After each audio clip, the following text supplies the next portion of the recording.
Hey everyone, how's everybody doing? This is Justin with the Podcast Dojo. Today on Abandoned Places, we are going to be checking out another defunct theme park. This time we are going to be going to New Orleans, Louisiana, and check out Six Flags New Orleans. Six Flags New Orleans wasn't always Six Flags, but was opened up in 2000 under the name Jazzland. It was operated by Alpha Smart Parks and owned by a Spanish company known as Parques Reunidos.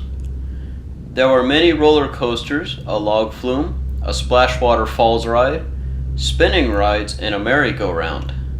However, Jazzland was not successful and put their lease up for sale in 2001. The problem was Alpha Smart Parks specialized in more water parks and arcades, so it's not really a surprise that a traditional theme park didn't work for them.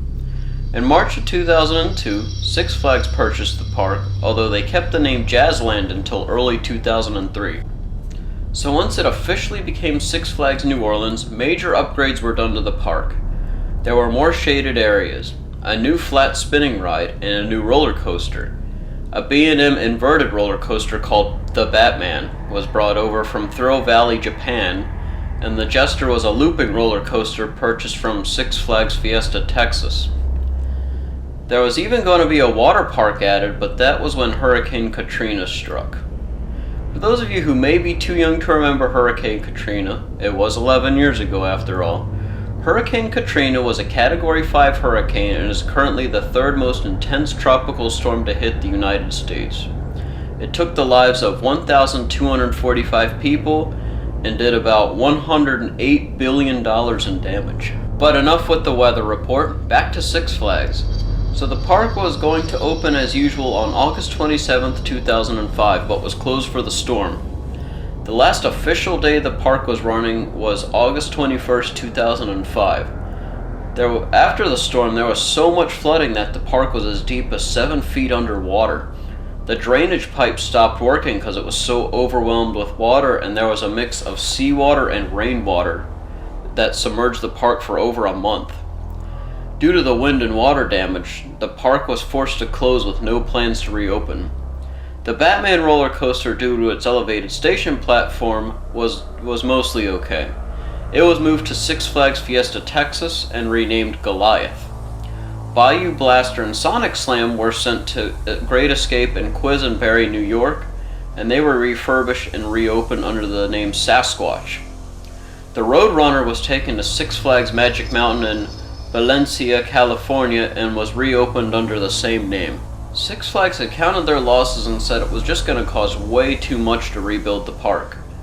The park had about $32.5 million worth of property damage and only had about $11.5 million in insurance proceeds.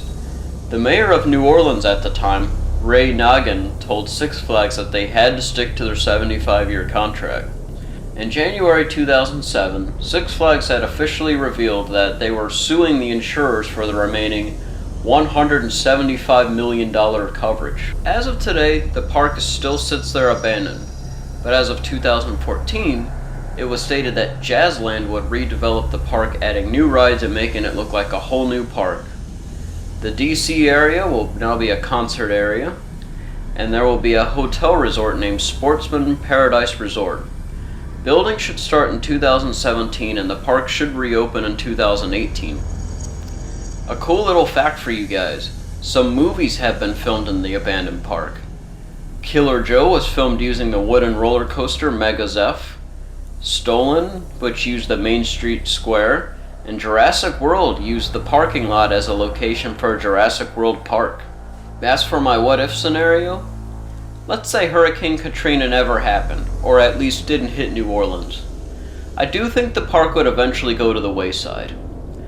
Six Flags has always done well for themselves. However, Six Flags New Orleans was considered not very profitable, and it was one of their lowest money-making parks. For one, it was placed near a lot of other tourist attractions. There was also a very low income and a lot of crime in the area. So most people living in the area just couldn't even afford to go to the park. I can't say exactly how long it would have been before it closed down, but I think it would have been around at least another couple years.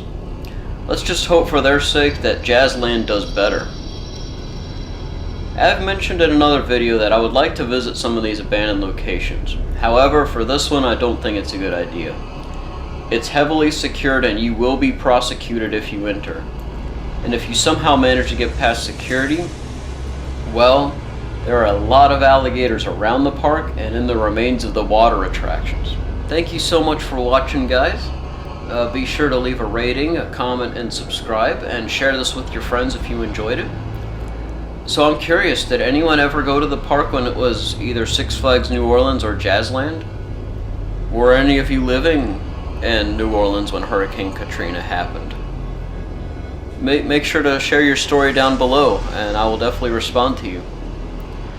But also be sure to check out my last abandoned documentary, which was Spree Park in Berlin, Germany. Take care, everyone.